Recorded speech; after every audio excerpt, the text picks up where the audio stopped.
California has become an absolute destination, not just for tourists just looking for the glitz and glamour of Southern California, but for motorsports enthusiasts. It is time for the 45th running of the Acura Grand Prix of Long Beach. And what a venue it is. Hi, everybody. I am Greg Creamer. Welcome to the 45th running of what has become known as the Roar by the Shore. And this is the Pirelli GT4 America Streets of Long Beach, presented by Amazon Web Services. Great to have you with us, and joined as always by Calvin Fish here in the booth. And Cal, I mean, what a venue just to start with. But tell you, what a start to the season we've seen for the sprint category in GT4. Came off two great races on the street in St. Petersburg. So for these drivers and teams, they should be well prepared to tackle the challenges of Long Beach. Is a great event. Massive crowds here this weekend. Perfect weather this morning. Track conditions should be really good. Absolutely. We are delighted to welcome into our booth for the first time a two-time winner here on the streets of Long Beach, a multiple-time GT champion. That is Pat Long. And Pat, obviously, you know that the challenges here are immense. Yeah, it's a very difficult racetrack. There's a little bit of everything. Very tight first gear corners, big straightaway up shoreline drive. Not a lot of overtaking opportunities, but it challenges the driver. You have to be there at the end. Well, speaking of being there at the end, you've got to get through some awfully challenging corners. Time for our Porsche track preview, and one would suspect certainly turn one is key. Turn one to start, you have to survive. The racetrack comes right at you at the exit. So get through there cleanly and then look for it to be an overtaking opportunity in the race. And then you've got to negotiate through the legendary Fountain Complex and get out of turn number 7 and into this turn. Turn 8 is hugely important, isn't it? Really is. It's inviting to slide up the inside and try to overtake your competition, but then they're going to get a run, cut back underneath you into the back straightaway, head down the back straightaway into turn 9, another big place for opportunity and overtaking, but it's bumpy in the brake zone. You can see on the inside the apex curbs will spit you into the wall.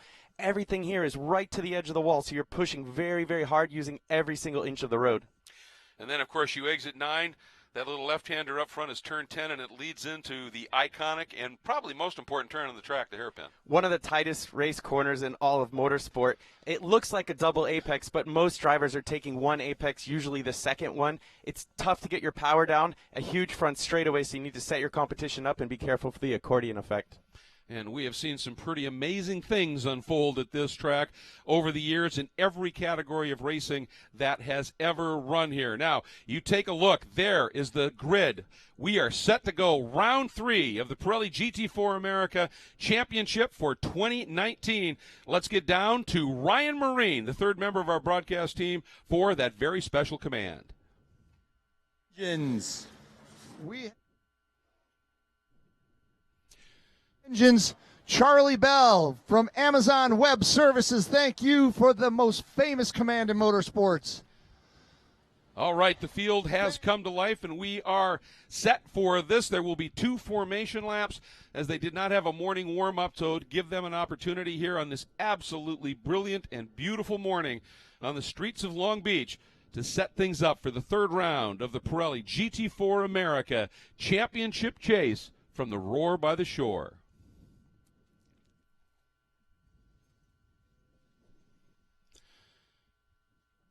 And there's a great look at the shoreline drive and how it is split to your right of the screen. Very fast, flat out, winding front straight. To the left of the screen, you see all those tire marks. That is pit lane. And it's interesting here, a very long pit lane, very winding pit lane. But in sprint racing, obviously, Cal, you're in the pits. You're out of the picture pretty much. That's a place you don't want to be. Yeah, just coming down there will effectively cost you 40 seconds of the guys out on the racetrack with green flag running. So you don't want to be coming down there in this sprint competition. But as we know, this racetrack is so tricky, Greg. You get that funnel effect through turn 1. There's always a compression, a stack up going into the fountain turn. And I think for all of the drivers, chatting to them this morning in the garage area, they are all concerned about surviving those first few corners. Just how important are these 2 formation laps when you don't have a morning warm-up? There's been a lot of activity on this track since they qualified on Saturday afternoon. I think it's really just getting your own blood flowing. You really don't get a good read from the car. The car is set, so, you know, people will be starting with different tire pressures. There may be drivers out there trying to really generate some heat through the brakes, up through the uprights, into the wheel, and into the tire temperature if they're starting on a relatively low pressure. So there might be a little bit of that going on, but other than that, you're just trying to get your head in the right place for the start of the race. Pat, you've run this track with a lot of different formations to it. Turn 1, the right-left that it used to be now. What do you think about this current layout? It certainly is challenging. It is. There's a lot of one-line sections that you can see around the flower pot here, as I call it, sections 2 and 3. You really have to protect your rear tires. Forward traction is big as you go through the race. But yeah, it's gives you plenty of overtaking opportunities, good long straightaways. Track position still is key on any street circuit. And that turn 5 is, and even 6 here, one of the challenges that I think is interesting here is when you're a lot of apexes at the turns is actually an intersection for a different road. So you approach it with some positive camber. Right about the apex, as you exit, track falls away. You've got to really be on the wheel here, don't you? You do, and there's varied widths. You approach turn 5, it's sort of a very narrow 2-lane road, and then it opens up to 4 lanes. So there's a lot of opening. There's some temporary curbs on the inside, and they're changing. Some of them are bollards and plastic. Some of them are concrete. You can see the red and white traditional chevrons, which is basically just paint, but anything inside of that is fair game as long as you have 2 wheels on the racetrack. And Cal, what Pat was talking about, some of these corners are so wide, that's always tempting to just make that dive to the apex. You think you can get 3 spots. Generally doesn't work on the exit. It doesn't, and I think the stewards and the race director have really done a nice job with the drivers this weekend in terms of talking about respect. You know, respect your competitors. Let's get through this race. It's a fantastic place. We don't want to be eating up the race time with the caution here today, so I think that's on the top of everyone's mind. Second pace lap about to start as this field now picking up the pace just a little bit and getting ready to go. And Pat, that means it's time for the Porsche race analysis. Yeah, 11 corners, 1.975 miles, 20 cars in this field. We lost 1 from qualifying, but still a very thick field. The track temperature is perfect. It's 57 degrees ambient. It's growing as far as the track temp coming up, and that's what the drivers want. Cool air for the engines, warm track for the tires, and we're going to push for this start down into turn 1 here. You have to survive. The key is survival in turn 1. It's a chance to make up track position, but you can lose the whole race there in a nutshell. Finally, we've been talking a lot about brakes. These cars still are using a lot of brake temperature. There's ABS. If the driver just lays into the brake pedal and lets the ABS do the work, he's going to have a long pedal and therefore going to be really lacking performance at the end of the race. So it's interesting, even with ABS, there's still that management scenario you have to live with here.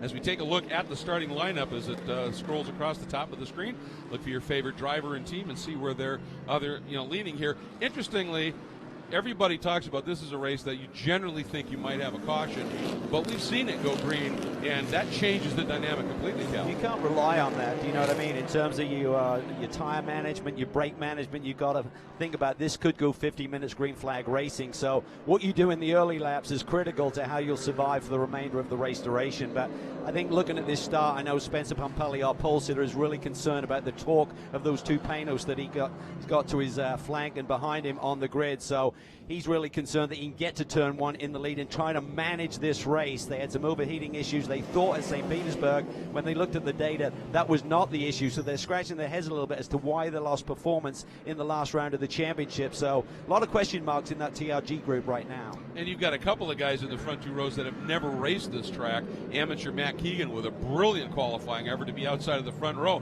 out-qualifying his pro teammate Ian James. And Nikolai Elganian, who in that super lightweight KTM crossbow, if this goes green, you would think that car will be very effective late in the race. Well, he's got to be aggressive, and if you need someone in your ear, he's got Paul Tracy in his ear as his driver coach, and he's won here 4 times on the streets of Long Beach. Yeah, he understands aggression. All right, pace car is in. We are getting ready to go racing here for the 3rd round of the Pirelli GT4 America Sprint Championship on the streets of Long Beach, presented by Amazon Web Services. 50-minute timed event. Boy, I'll tell you, Spencer's bringing them up. Now we go green. Big move in the back. That maybe looks Cooper. like Cooper, yes. He timed that to perfection. He gets around Jared Andretti there on the run along shoreline. Michael Cooper, first season Black Dog, has been racing the McLarens and Pumpelly. This is what he wanted to do, and again, Cooper way down to the inside. Super He's committed picked up there. 2-3 spots almost. Elganian does a nice job there in not losing any positions. He was concerned about the power of that crossbow on that initial launch up to turn 1. And Jared Andretti got parked just a little bit. And now, big move by Cooper, wasting no time under Elganian. What a great first lap for Michael Cooper. Elganian comes back at him, eats the curb there, but Cooper clears him. Already got through that first turn. and then got very, very racy, no more so than Michael Cooper. What a brilliant start. Alganian already going a little defensive here. James Safronis there in the blue Audi. A little bit of an attack on Jared Andretti in the back. Jared trying to figure it out, but Safronis really losing ground coming out of turn number 7. Super impressive start from Michael Cooper. That's where experience counts. He knows he can roll the dice on cold tires. You see Alganian a little more conservative, so they went side by side into turn 5. I'm liking Cooper's pace right now. Being very aggressive, that light blue Porsche, there's the CRP Racing Porsche. Matt Brabant, who's throwing big horsepower trucks around this weekend, and then hopping into this car, and another move by Cooper, picks up another spot on Ian James. He is on attack mode. He is up on the wheel. He recognized he's got to make some moves. Big move here, Shane Lewis. He should clear that crossbar with the power of that Camaro easily down shoreline. Yeah, talking with Nikolai, he said, the best thing for me would be to get to the front and be able to just use the momentum of this car, but now he's under attack by Jared Andretti. And Alganian, big wiggle deep on the brakes. Andretti and very hot, and he just nudged those tires. Boy, he got away with one there, Pat. Yeah, that's not easy to pull off that way. We don't know what the toe would be like after he's brushed the wall, but certainly that's not doing him any favors. A couple of positions lost there as well. They've been struggling a little bit with that brake package, and the McLaren were homologated a new brake package for this weekend, and it hasn't been working out. Spoke to his crew chief, Robin Pemberton, this morning. He said, we're kind of dialing it back to the old package with the calipers, but even so, I think he's kind of led in there by Nikolai in that very lightweight crossbow and tried to go with him. Couldn't quite make the turn. And every time I'm seeing Nikolai on the brakes, that crossbow's dancing a little bit. He is willing to really push it here and go after. I think we're going to take a look once again at what may have happened here with Andretti, Cal. Yeah, he gets out and is a little bit wide. Probably hasn't got the tire temperatures exactly where he needs them. Just clouds the tire bundle. Not sure how much damage he may have encountered right there. And it hung up Safronis behind him in the blue Audi. Safronis, Villa Park, California resident. That's not what he wanted to see unfold here in the early going. There's the number 11 team car of Cooper, Tony Gaples. We know he likes to move up during the course of a race. He always goes forward, that is for sure. Not the best qualifier in the world, but one of the best racers in the field. The strengths and weaknesses of these cars for the Expo, he needs to just hold tight and try to get everybody up to temperature. For the Shane Lewis car, for instance, he's got a lot of horsepower, but he's going to start to fade as the race goes on. It's heavier on tires, so he's trying to make up as much track position right now. So there's much an offense and a defense between the big horsepower heavy cars versus the lightweight cars like the KTM. Yeah, Matt Keegan sitting right there in 4th. Obviously, he had been up on the outside of the front row at one point during qualifying. Then late in the session, his pro teammate Ian James was able to pip him by just a little bit. But just to throw a quick stat out, we didn't really get this in here, but the top 12 cars in qualifying covered by less than a second. This GT4 field is incredibly close. Talking about top 12, shout out to Frank Gannett. He's having a tremendous run here. It's Alganian down to the inside on Shane Lewis. Great little battle. There's such a dynamic, I love GT4 racing, Pat, in terms of how the cars perform different areas of the racetrack. Some have strength, some have weakness. Yeah, Nikolai's going to be strong on the brakes and in the tight twisty bits. Here you can see he's just trying to keep Shane back on the straightaways. Shane knows that this is the time to pounce because once we settle in, he's just going to be able to defend on the straights and be holding everybody up in sections like this, 10 and 11. And through the hairpin here. Oh, big moment there. Oh, and that was contact. 24 of Gannett, and I think that was Dynan's Flying Lizard car, and McCallion has pulled off as well. Yeah, and Bob McCallion had a great qualifying run yesterday. Had his fastest lap taken away for track limit violation down into turn 1, but just as we were talking, Frank, I've been having a great run here. I'm not sure, he was right in a battle of position there, so I'm not sure if he got clipped there down in turn 9. If you get out wide there, it's hard to get the car back, Pat, even on a relatively clean racetrack. Yeah, that section's been repaved a couple of times over the last decade. They do the Formula D drifting in that back section, so the grip sometimes is high, but there's a lot of marbles and pickups, so just half a car width off and you're going to be sent into the wall. And we have just gone full course caution, as you would expect. Let's go back, take another look at it into turn 9. You see McCallion down to the inside, and Frank just didn't realize that he was coming down to the inside. I think there was plenty of room there to just maybe move over half a car width, then Bob could have eaten up the curb a little bit and avoided the contact. So just got to be heads up when you're in traffic. It was a bold move by Bob down to the inside, and then he gets clipped by Michael Dynan as well. Boy, and Dynan had that right rear corner up against the fence in qualifying. in turn 10. Now the left rear with the contact, and there you see Gannett sitting there, and he was indeed on the move up the field before that happened. So, and there we go once again, Dynan, that car limping around in that flying lizard Porsche, trying to make his way into pit lane. But this is 50 minutes of sprint racing. If you hit the pits, your day is effectively done.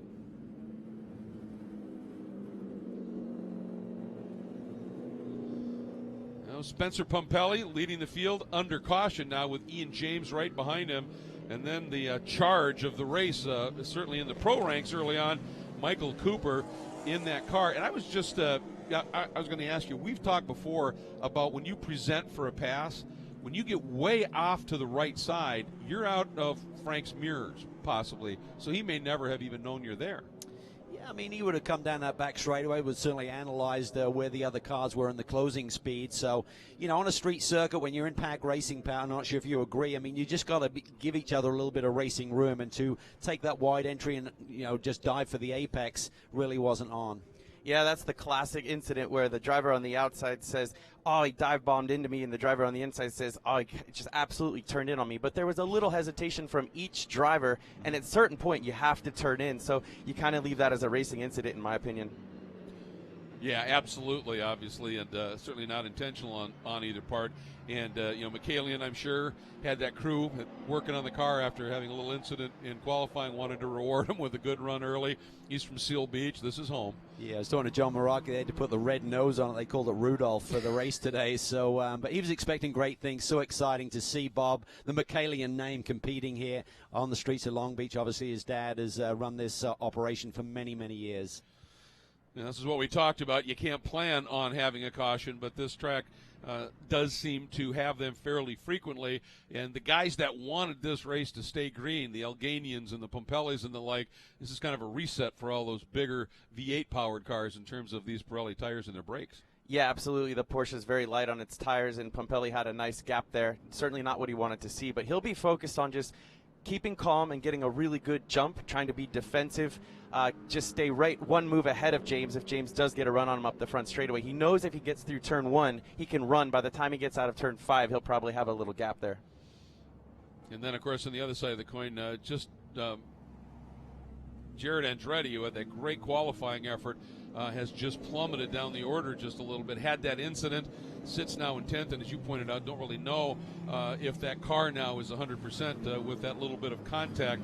But right behind him is Alan Brynjolfsson, who is a driver in the Park Place Motorsports Volt Lighting Porsche, known to be willing to get a little aggressive and go after it here. And you just saw a shot of that bright yellow machine. The toughest part for an Andretti situation is he realized he got in a little bit over aggressive. He's on a dirtier side of the track because he's a bit wide and he's in the ABS. Natural instinct is just turn the wheel and hope that it hooks up before you get to the tires, but what that does is exposes the wheel. When you make contact, puts a lot more force through the steering system, and I would guess his steering is not very straight going down a straight line right now. It's one of the difficulties, Greg, when you go racing in the early laps. You don't quite have the tire temps up. The track temp is low this morning. Ambient, as Pat alluded to, is under 60 degrees. So you just need that little sweetness in the tire to give you that grip. And he was trying to fight Nikolai into the brake zone there. He couldn't quite make it stick. And Brynjolfsson, we're talking about, he's got some extra motivation. Comes in here second in the AM category points, only 7 adrift of the point leader at this stage. So he is certainly well motivated to try and get to the front. Coming in here, Ian James leading in the pro points by 2 after a very solid performance with a win and a 5th at the opening 2 rounds at St. Pete. But the guys that are right behind him, this is an opportunity because Gar Robinson had an incident in the first practice. He's in a spare car, and he's down the order just a little bit now. Yeah, but he's got the car in the top 10. On a weekend like this, you damage your primary car. Fortunately, they had a third car here, one that had shaken down at Sebring a few weeks ago, so it was ready to go. But, you know, he'll be cautious. He'll just try and maybe get up into the top 6 and minimize the points damage if James does have a great day. And third in the points is your leader right now, Spencer Pumpelly, who had a second from pole, which was a point as well, and a 4th. So very close at the top end of the points here. And we're continuing under caution. Hopefully we'll be able to go back to green soon. Pumpelly, James, and Cooper, your top 3 overall right now. Keegan leading in the AM category. with Andretti sitting second and Brynjolfsson third, here on the streets of Long Beach, presented by Amazon Web Services.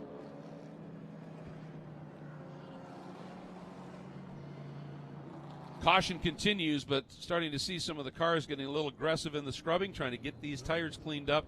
Oftentimes that means they may have heard from race control saying they think that a return to racing is imminent, but we still got a while to get Frank Gannett's car cleaned up, it looks like. Yeah, that's a shame because he had a great run going. The Mustangs look awfully strong this season, and even though both of those cars, Drew Stavely qualified very well up in the top 5 yesterday, but they actually did a check on what brake components he was running, and the team had elected to switch to a part that's going to be homologated for later in the season. It was not allowed yet. They said that they were just really in a gray area of the rule book, but that got checked last night, so they pushed Drew to the back of the grid. So for both of those drivers, they were driving with the brake package in the race this morning for the very first time. Oh, good point. So it's obviously a tricky situation when you get that technical situation going on. There's a look at the G3 Racing, Ian Lacey Racing Mustang of Drew Stavely, who's come from the back of the pack up to 12th, proving that you can do some overtaking on this track.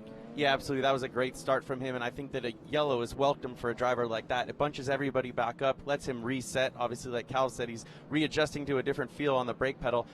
I assume he's going to be on a charge here at the restart.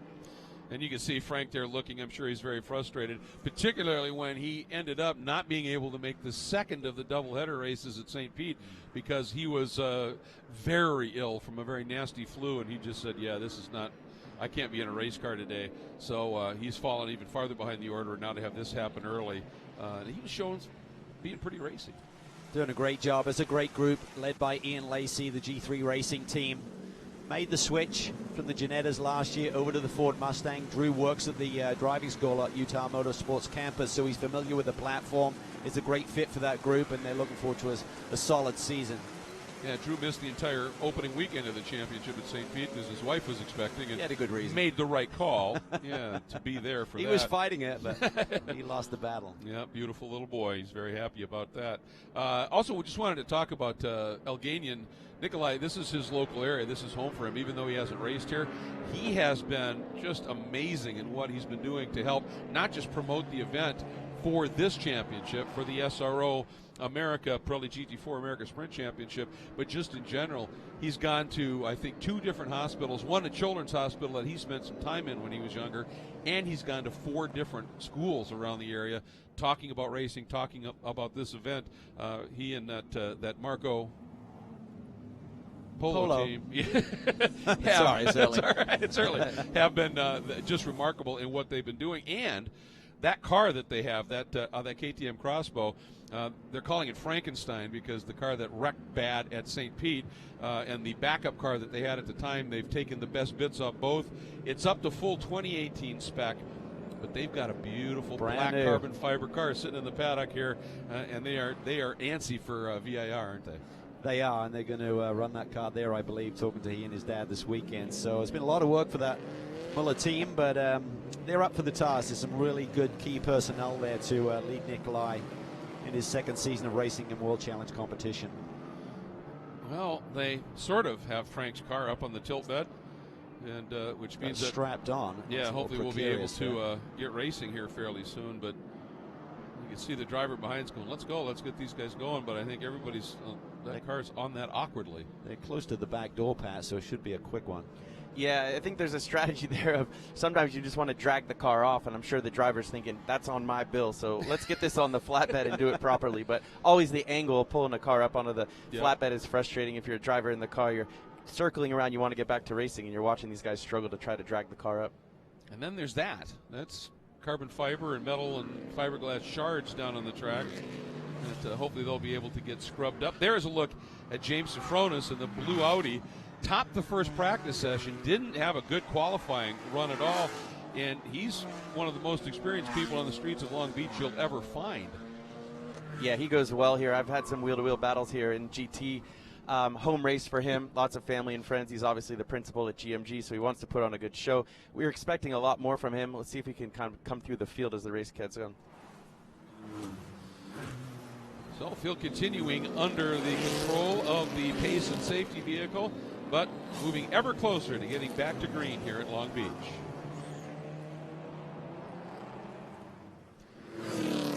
field following the safety car through, hopefully able to get back to green in short order. I want to talk a little bit about James Sofronis. In 2009, he had probably one of the biggest wins of his career when he was just absolutely dominant here, just controlled it, had a big win. In 2013, he had one of those fortunate, unbelievable last-minute kind of wins when an incident, a car wrecked and a piece of brake rotor went through Johnny O'Connell's radiator. And under the caution for that, looked like Johnny was just going to drive it through under caution and get the win. He couldn't complete the final lap under caution. The car just finally gave up. Sofronis drove by for the win, and James told me, he said, I reminded him of that, and he said, I was screaming in the radio, he's not going to make it, he's pulling off. And I looked at him and I said, you know what we were saying in the booth? He said, what? I said, he's not going to make it, he's pulling off. It was just an unbelievable finish, and just one of those crazy things. Remember Ron Fellows' last lap pass for a win here years ago as well? I mean, this track produces some magical stuff. Long Beach throws you a curveball, and we see it time and time again. Whatever the championship is running here, there's always some incident or something happened late in the going, it seems, to change the big result. And you know what? We talk about crews being heroes, unsung heroes. Well, corner workers and course marshals and workers are as well, getting out on a hot track, trying to clean that up just a little bit. Big shout out to all the people in white and orange around the track on the corners, out in harm's way, helping these drivers get some good information. And I would think that we would be going green next lap. Yeah, hopefully. And looking at the top three, Pat, you've raced against these top three a lot. Pompelli, Ian James, Michael Cooper. Who's the most aggressive between those three, would you say? Obviously, saw Michael making some moves in the opening lap. Yeah, Michael's been really tough in this race, and he's generally a very aggressive driver. I respect him a lot, race very, very hard and clean with him, but he's on the offense, looking at a strong podium position. Obviously, he wants to be in for the whole season, but he wants to go forward here. Ian also is going to try to get the jump on Spencer, so Spencer's having the least amount of fun right now, thinking about going back to green. Michael wants to advance forward, but Matt Keegan's also here, a lot of experience around him. He's picking up a lot of momentum, and sort of that osmosis of the best type of coaching is following 3 pros like he's got ahead of him. When you look at this race, it's only round 3 of a championship season. Looking at the top 3, they're basically the favorites coming into this year. How soon do you start thinking big picture, or at this stage are you just going for the win? Depends on your experience level. Obviously, you want to be as far up the grid as you can, gaining all the points, but the way these things work, you have more to lose early in the season, so you have to just continue to be on the podium and be there at the end of the race and at the end of the season. I still think Cooper's going to try and throw one up the inside if he gets the chance. I think another thing this, Greg, would change the point structure. Only the top 10 get rewarded, so if you have a problem, you make a big move and it doesn't pay off, you could end up with 0 points on the day. Well, that's a good point. Cooper comes in 7th in the points. If you recall, he had a good 4th in the opening race, but then had that mechanical issue where the car just stopped on the track briefly and ended up 13th and out of the points. So yeah, with those big swings, you're absolutely right. He wants to get closer to the front, make up some points here. And we are about to go back to green flag racing here at the Pirelli GT4 America Sprints Championship, Streets of Long Beach, presented by Amazon Web Services. Green flag flies with 31 minutes left to go. Lots of racing, and boy, did Spencer get a jump. That's what he needed to do. I was amazed that Ian James let him have that big gap through 10 and 11, Pat, getting ready for the restart here. Yeah, this is where the series has changed its rules. It used to be that you had to come out of 11 and wait for a restart zone. Oh, Algahane, he's in. That was just too much. Solidly into the tires. Very close for Brynjolfsson. Able to finally make the adjustment. And the rest of the field skates through. He had Shane Lewis really putting the pressure on second half of that straightaway. I'm not sure if he just missed his marks there, but big mistake there into turn 1. Almost like Cooper trying to make some moves. Right. I'm sure the Black Dog team are on the radio saying we're going to go yellow, make some moves if you can. There. Yeah, there it is, full course. So let's go back and take a look at what happened.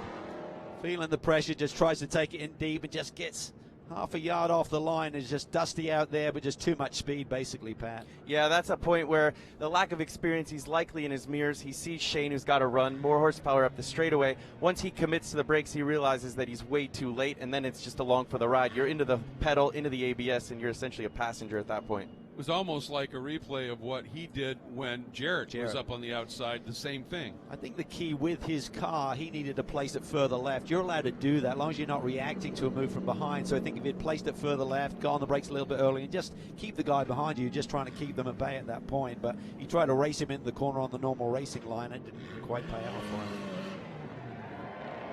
He's ready to go. He got it backed out. Yeah. Sure, Paul Tracy is saying if that thing will move, go for it. There's a little damage there on that whole front end's wrinkled. Listen to the crowd's reaction. They love that. Yeah, let's get to racing here. It's a great slot that GT4 guys have this year. Right before the IndyCar race, the stands are full. They're rowdy. They're ready to see some racing, and this is a great way to get the blood flow. Nikolai trying to figure out how's the car. Does it work?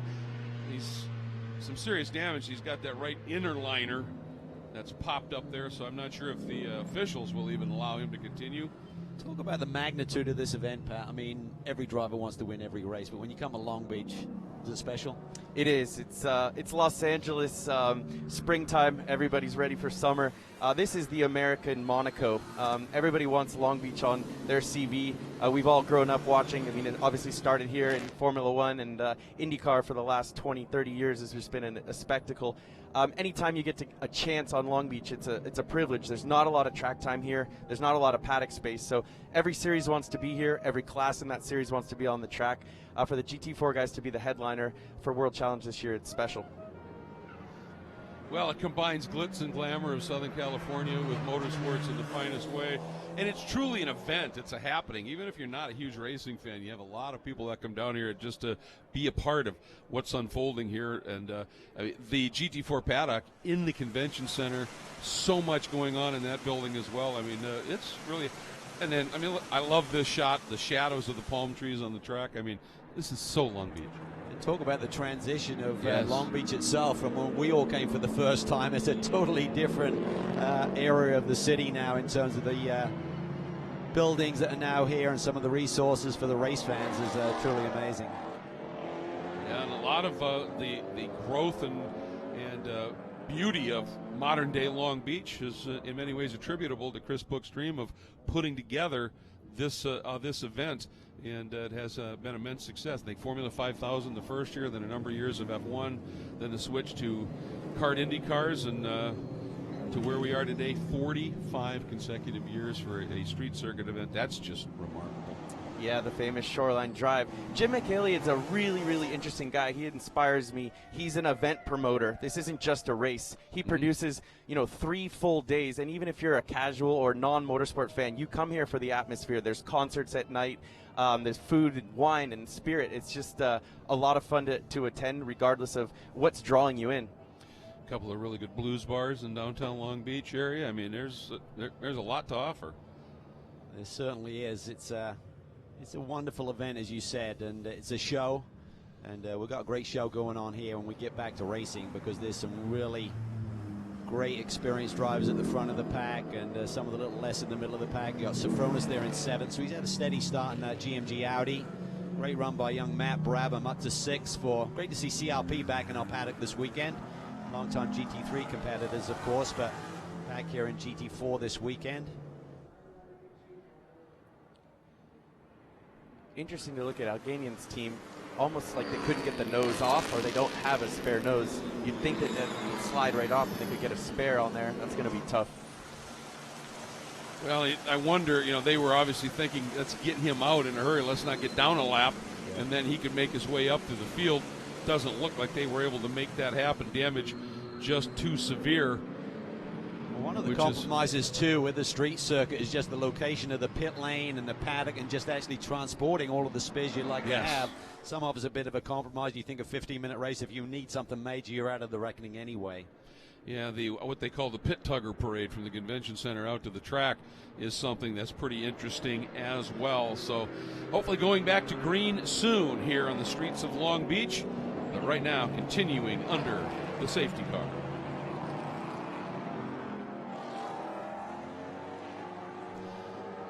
Field ANSI ready to get back to racing here at the Pirelli GT4 America Streets of Long Beach, presented by Amazon Web Services. And looks like lights are out. Lights are out. on the Acura safety vehicle, so we anticipate going back to racing here probably with about 24 minutes to go. Still a lot of time opportunities here, and I would think some of the drivers that are running the heavier cars, the big V8s that carry a lot more weight, now they're pretty much free to just go. They are. It's going to be interesting to see if Ian James is a little more savvy to Spencer's jump here. Spencer had a massive jump in, exactly what he needed. He's going to go early again, it looks like.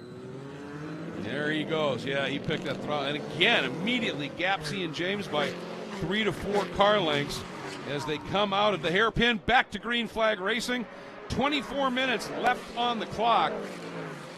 Pirelli leading overall, 4th place. Matt Keegan in the Panos, leading in the AM category. Second of those Panoses, flying the American flag tribute colors to Dr. Don. Thought for a minute there that Lewis might try a deep move on Keegan. Thought better of it. A bit of a head scratcher again why Ian is not tucked under the rear end of that Cayman coming out of turn 11. But Matt Brabham there doing a nice job. It looked like Sofronis is going to get a run at him, but Sofronis is now under pressure. Gar Robinson up to the 8th position. And James under pressure from Cooper in that slate gray, if you will, gunmetal gray McLaren from Black Dog Racing.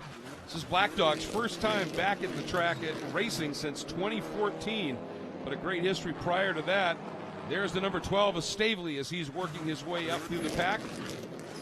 Again, he is an AM category car, so right now he's challenging for the final podium spot in the AM category at this stage. If he can get through on that bright yellow Bolt Lighting Park Place Porsche of Alan Brynjolfsson.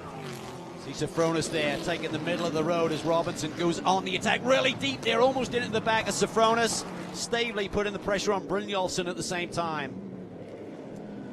Through turn 10, never ending left-hander. You've got to get it right so you can get the drive you need here out of the hairpin. And boy, Sofronis hooked up better there than Robinson did by far.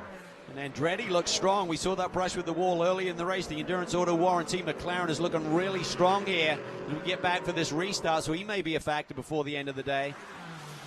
Boy, Pirelli in that racers group, Adobe Road wines and the Racing Series wines. Porsche very stout right now. Matt Brabham in that light blue machine as well. That's one of the older of the GT4 cars. That was the first year that GT4 was built. That Cayman is not the current top GT4 car, so Matt Brabham is giving it a heck of a ride right now.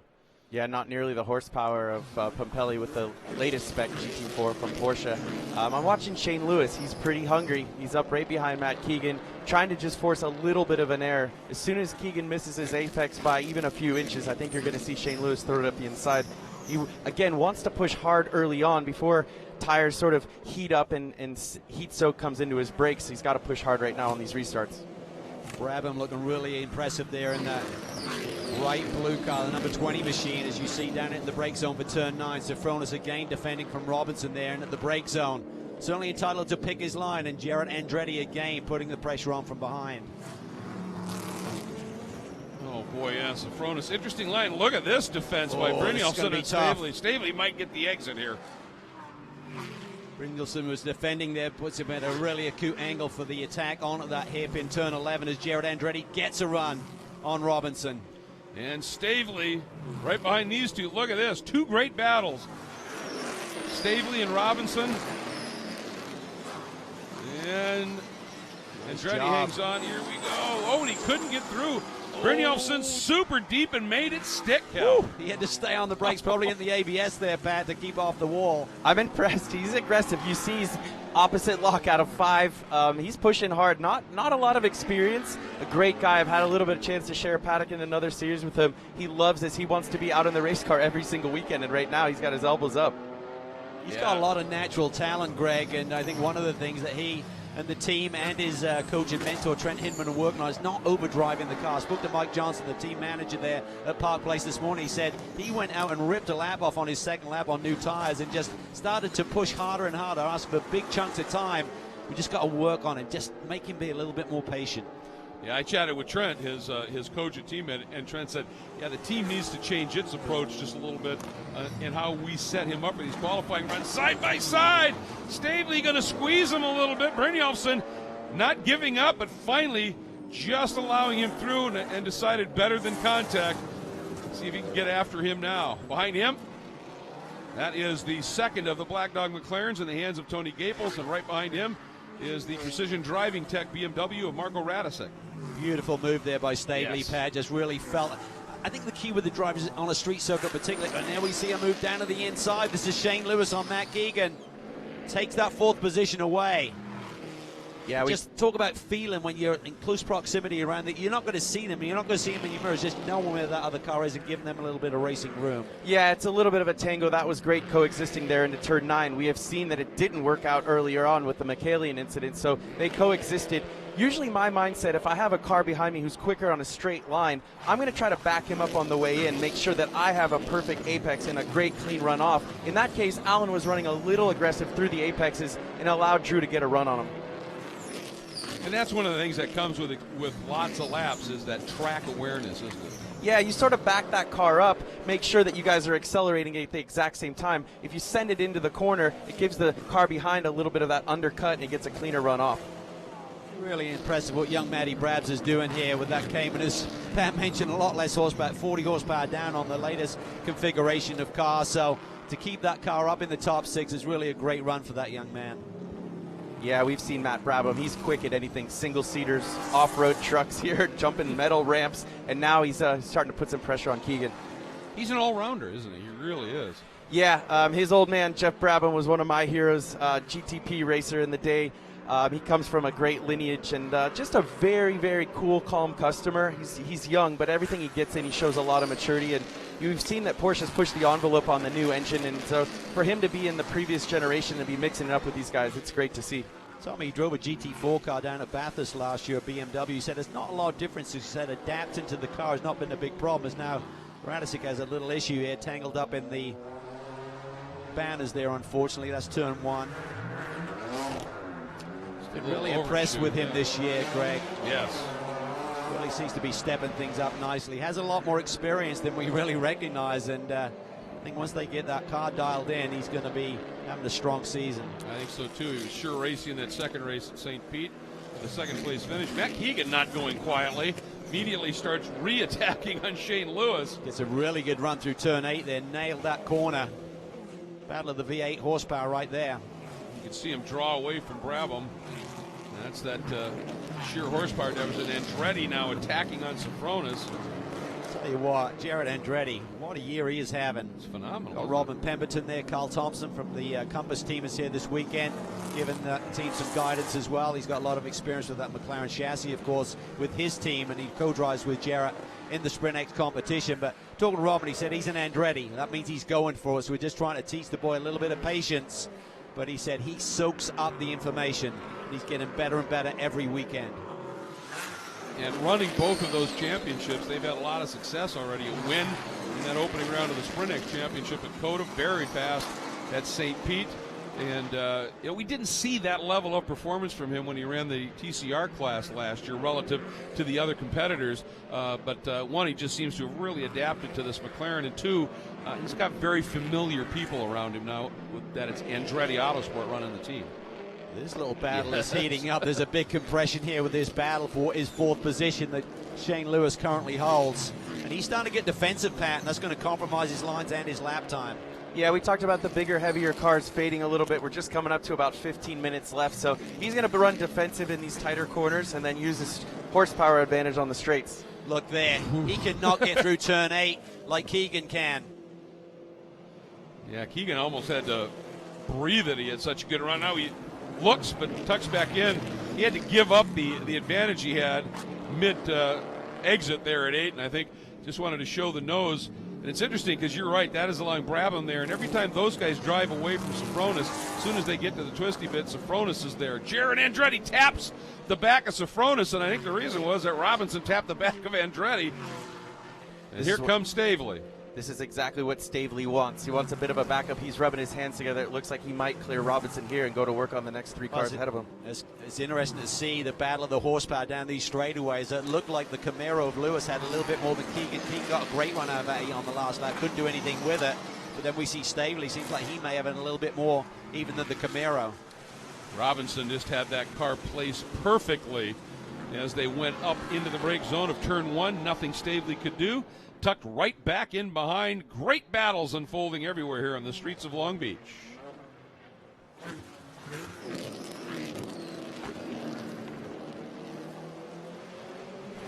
This battle continuing. Matt Keegan defending as he's trying to keep Lewis at bay. He snuck around him.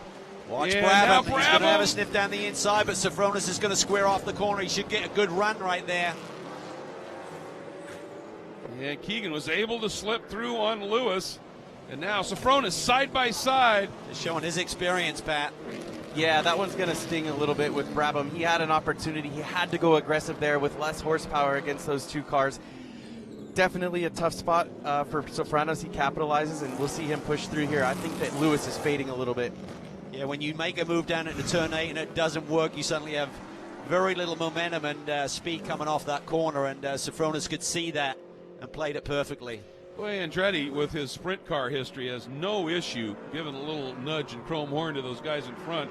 And right there, he just out-horsepowers Brabham. It's a matter of now breaking down into one, and I think he's far enough by, Pat. Brabham's not going to be able to have an answer. Yeah, he's in deep again. Keeps it together. Remember, that team has been working on the brake package all weekend long, so I'll be curious to know what Jared Andretti is dealing with inside that cockpit as we get to the later stages of this race. Talk about Andretti coming out of short track racing, a midget open wheel. It's contact and full range. You get into an ABS car, you've got fenders all around you. A little bit of door rubbing is just a casual incident for him. We call this a sprint race, but for him, this is like an enduro of 50 minutes, right? Exactly. I learned so much racing short tracks in the South. The restart game that these kids have in any bit of oval racing is unbelievable. So he's definitely got aggression. We know the officials are keeping an eye on that with a little bit of probation. So, yeah, he's got to take care of his car and kind of get the heat off of him from race control, get back into this. And Sofronis has seriously found a little bit of pace here, Cal. As we said, he was fastest in the first practice. Just didn't get the qualifying job done, but I think he's relative certainly to the cars around him. He's got some speed right now. I'll tell you who has speed as well. Drew Stavely set the fastest lap of the race at 126.8. So he has adapted to that new brake setup very well. He's got that car up into the top 10 and potential to go further forward. That's within a second of the pole time. That's a great race lap. This is where you see track position, you know, really holding Drew up. He's got the pace to be running at the front, challenging for a victory based on the fastest laps, but he still has to pick his way through, and there's only a few sections on this racetrack where you can set up for a pass. Right now, Pompelli, James, and Cooper are out to a big lead, but there's 1.5 seconds between Pompelli and James, another 1.5 seconds, James to Cooper. This is where the battles are at their best right now. Keegan, a little bit of breathing room in fourth, but then this battle, Lewis, Sofronis, Andretti, Brabham, Robinson, and Stavely. We know James will have his family and supporters here this weekend. California based for that man, as is Matt Keegan. He said, I've got so many family and friends here, so I want to put on a show, and they're both doing it up in the top 6. It's been a nice drive for that Audi. Hasn't had the strongest of seasons so far, the Audi, but James has certainly given it a good run here today. I was talking to Matt Keegan. He told me that he was a victim of the Northern California fires, decided to relocate to Southern California, first landed here living in Long Beach. He's now down in Orange County, but he says in many ways, even though he's never raced here before, this is a home event in his mind. He certainly has adapted beautifully to wheeling that Panos Avezzano GT around this track. Keep in mind, folks, that orange nose McLaren right there, the Endurance and Window World McLaren, that's Jared Andretti's second in the AM category. Then a couple of pro cars in Brabham behind him, and that blue Porsche. Robinson in the Chevrolet Camaro. Then Stavely in the number 12 Mustang sits third in AM. And then there's a big gap back to Alan Brynjolfsson and Tony Gaples that are fourth and fifth in the AM class right now, just keeping track of those other classes. So Andretti doing a very nice job. Carl Robinson really enjoys these street circuits, obviously has experience in World Challenge competition at St. Petersburg, but he's done the Trans Am race at Detroit 3 or 4 times, and he says, I love this one. It's got great flow, and he's enjoying it. Obviously had that moment where he tried to bite off a little too much in the earlier practice session and destroyed the rear end of the car. They said they could have probably got it fixed, but had the backup sitting there and thought that would be the most efficient way of getting through the weekend. Well, make no mistake, Gar Robinson is making the adjustment to these GT4 cars. At St. Pete, he had a third in the first race, second in the second race with fast lap, fighting for wins in both of them. And a ton of off-season testing, he said, has really allowed him to figure out how these tires, these Pirelli P0s, work with the GT4 platform. And he said, once you get that figured out, he said, that's just been huge for me. Yeah, he's a real chip off the old block when you talk to him. He's a is. great personality, just like his dad, George, who had a great racing run as well during his earlier years, but supports his boy, and the team is great. They've just got so much experience there. They've glued together with Jimmy Fraser, and just so many boys who worked together for many, many years, decades, in fact.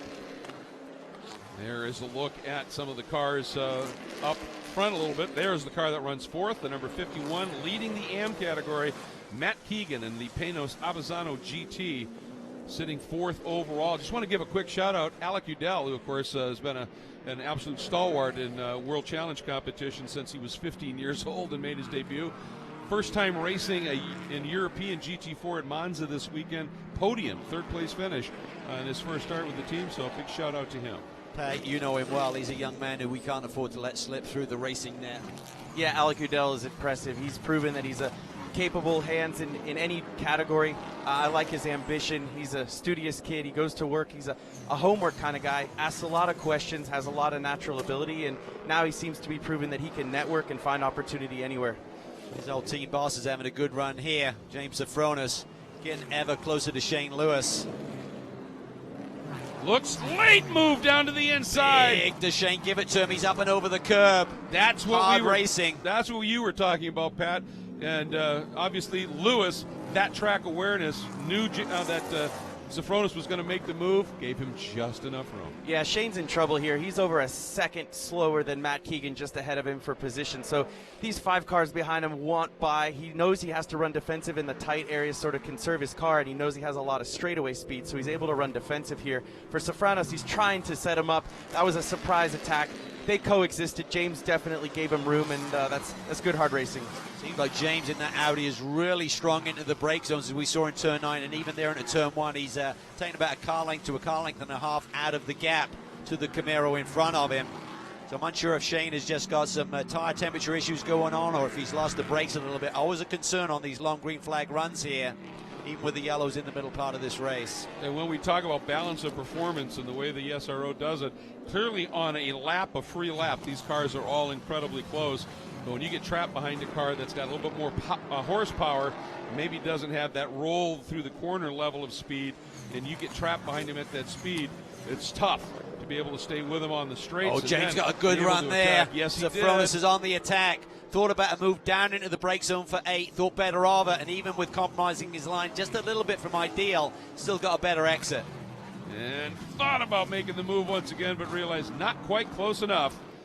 And so this amazing battle for 5th overall continues to rage here on the streets of Long Beach, presented by Amazon Web Services.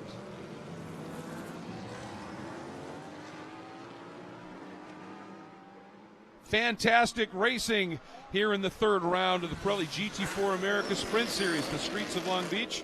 And Spencer Pompelli leading, but Ian James now, Cal, has closed it up to about a second, getting fairly close. They've got a nice margin to Cooper, then Keegan a nice margin, and then this battle just continues, 5th on back. Well, we saw at St. Petersburg that Ian James played it perfectly in terms of strategizing and managing the race and being very strong in the second half. I don't think you'd play it this close, Pat, not knowing if there's going to be another yellow with only 5 or 6 minutes on the board, but he does look a little bit stronger than Spencer in these final few laps. Yeah, it's impressive that he's keeping pace all the way through this race. Obviously a bigger wheelbase car, a little harder on the consumables. Spencer's keeping an eye on that gap. He's still in a safe margin, but if he gets within slipstream range, which would be just under a second, you could see a challenge into turn 1 from Ian James. Last lap time, James, 4/10 quicker, so as you said, certainly showing a little bit of pace. Not as quick as his teammate, though. Keegan has been on fire. He's now dropped the fastest lap of the race down to a 1:26.809. Back that up with a low 27 on the next lap. So Matt Keegan, once he's escaped that pressure, he's now got back into the flow and the rhythm and has looked really strong all weekend long. And Pompelli, Pat, might be catching traffic by the time they get down to turn 1. Yeah, this is where timing is everything, because if he doesn't squeak by him by turn 1, it's going to be tough to overtake until he gets out of turn 5. This could be interesting. It doesn't look like he'll get near close enough into turn 1 to get around lap traffic. So this is where you've got to start playing chess, isn't it? You got to maybe give up half a tenth here in a couple of corners to get through the right spot. Oh, he's going to get parked. James is going to be loving what he sees up ahead, and that gap will be nothing by the time they get to turn 5. He's going to want to take the momentum right here if he can get into 5. But Spencer's aware and will run defensive. Protects that line. Ian's going to have a run. Here we go. That's C.J. Moses, second of the Global Motorsports Group cars, the CrowdStrike Amazon Web Services machine. Spencer really floated some speed through that corner. He had to, because James was on the attack. Spencer needs to dig deep here. Really just nail his line and really focus on the exit. He knows that painless will come off the corner a little bit stronger, but towards the latter half of the straightaway, it should be pretty even. 4 minutes to go. Again, lap times in the 120, so I would suggest this lap, couple more. That Spencer has got to find it right now. Savvy Ian James, and this is Sofronis, and he's trying to defend right now on Andretti. Andretti got a big run and got to his left side there, but obviously nowhere to go with it on the turn-in point for turn 9. Brabant is right there as well, and Gar Robinson. This is a fantastic battle for the second half of the top 10, excuse me. And you see Lewis has a little bit of a breathing room, and we knew he was in trouble and was off pace. I wonder while we were following that lead battle if James didn't try and attack somewhere and it didn't work and he lost a lot of momentum. Yeah, one way or another, Jared Andretti sees this as an opportunity. It's exactly what Lewis needs, is a little breathing room. You're going to see some aggression here from Andretti. Ooh, Andretti over that red line. You've got to be careful that you just don't get the grip. If you're just a couple of feet outside of that line, it's a little bit dusty. You just don't get the sharpness at turn-in. Well, and the officials have been pretty strict on not putting tires, whether you're coming out of the pits or down the front straight and going the other way over that pit line, that red line. And he was over it, but he also had Sofronis give a little move, and he may have just gone a bit evasive. Keegan is really inching up on that lead trio, but some 3 seconds back still at Michael Cooper, so a podium is going to be a tough call for him with just a couple of minutes left on the board, but still a very impressive run, and he leads his class, of course, the AM division. Now, C.J. Moses is coming under attack from Lewis, and then his teammate and team owner in the blue Audi behind him. They're on the radio, I think, and just saying, let these guys through. Lewis super cautious there, wasn't quite sure what CJ was going to do, but that allows Sofronis to inch up on him a little bit. Bravo having to go around the outside of CJ Moses in 10. CJ just opens the wheel way wide, trying to let as many people as he can through. You can't just hit the disappear button, but he's doing the best job he can as we go back to this lead battle. 2 minutes to go. Yeah, you see Spencer, he's got this race in control. There's two driving styles when you're running defensively with a car like Ian James behind you. You know you have the advantage in the brake zone. You don't really need to defend, even if Ian James was to get up the inside of him. Spencer has a little bit left in the brakes and can really dive down and be defensive from normal racing line. Boy, I'll tell you, this defense right now that we're seeing, Lewis, Sofronis, Andretti, Brabham try to move, got backed up just a little bit. Now he's just under attack at this stage from the second of those 74 Ranch Robinson Racing Camaros of Gar Robinson as we're back to this lead battle. It is close. Oh boy, isn't it? Ian James, will he put it all on the line? Is he thinking big picture about the championship? But even if he's doing that, he recognizes it's a double point score. He's going to take some away from Spencer and gain some if he can get by him.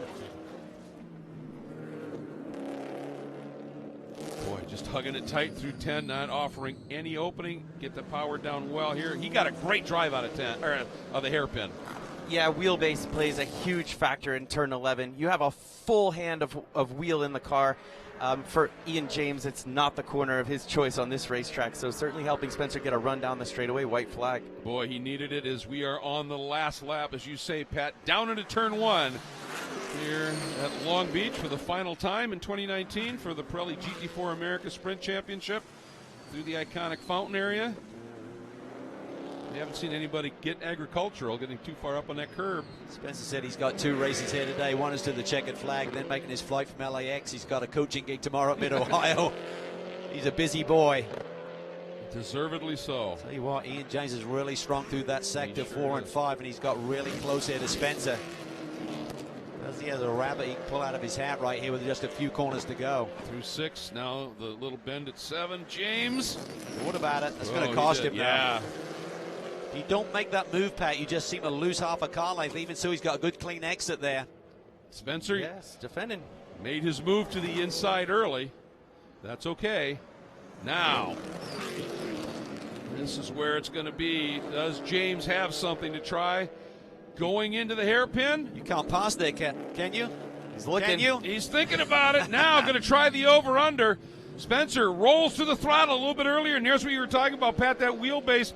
Ian just couldn't get the car to rotate enough to get the power down, and Spencer Pumpelly from pole to checkers, an absolutely brilliant run. James sits in second, and Michael Cooper in the Black Dog McLaren will complete the pro podium. Here comes Keegan, picks up the win in the AM category. What a great run for him. Then Louis Sofronis, Jared Andretti, second in the AM category, 7th overall, and Drew Stavely from last on the grid up to 10th overall and 3rd in the AM category. But you know, for Spencer, he qualified on pole at Long Beach, or at St. Pete, track record. Qualified on pole here, track record. It's been a phenomenal start to the season for he and that Racers Group Adobe Road Winery team. Yeah, Kevin Buckler puts together a great program, so consistent, had so much success over the years, and they really believe in this Cayman platform, and it's going to be strong. And this is going to be a fantastic championship, Pat.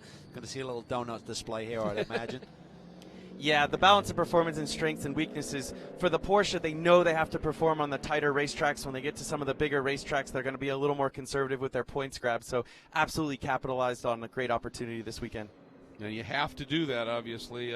He came in here, as we said, 3rd in the points. It's very close up front, and this was the opportunity needed. Gar Robinson back in 9th overall, and that's one of the key things is when you're running in the pro category here, you're scored on the overall. So if you don't just throw out the AMs and move everybody up.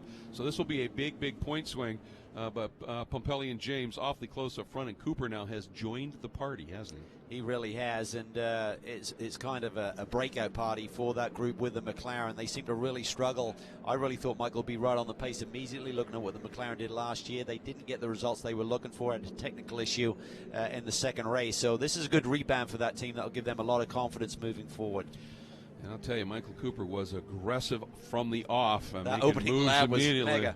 Spectacular. Yeah, he and the pro category and Stavely in the AM category just put on brilliant drives from their respective qualifying positions. And so Spencer Pumpelly makes the turn down into pit lane. And there you see Michael Cooper. And there's Matt Keegan in that red, white, and blue winning AM car, the Panos Avezzano GT.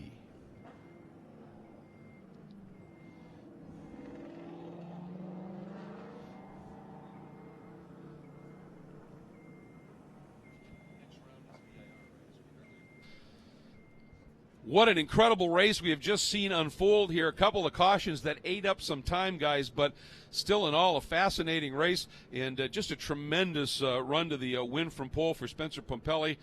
Ian James so solid, but I'll tell you, Michael Cooper's drive from where he qualified up in that one, that was something special. Yeah, I think Michael was the star of the show, certainly for the opening laps there, and who knows, another 5 minutes on the board. Maybe without the caution, may have given Ian James an opportunity today.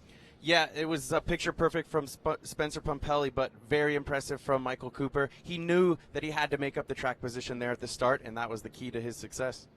And how about the race from Matt Keegan? I mean, we saw him get an overall pole last year, so we know he's got speed, but first time on this track and he pulls off what he did today, that's impressive. Very impressive. A lot of experience around him. He's going to be a factor all year. Absolutely. And the next race in the championship, boy, going from a legendary street circuit to one of the most amazing road courses on the planet, Virginia International Raceway. Make sure and join us for the doubleheader at VIR next on the championship trail for the Pirelli GT4 America Sprint Series. Thank you so much for joining us here at Long Beach.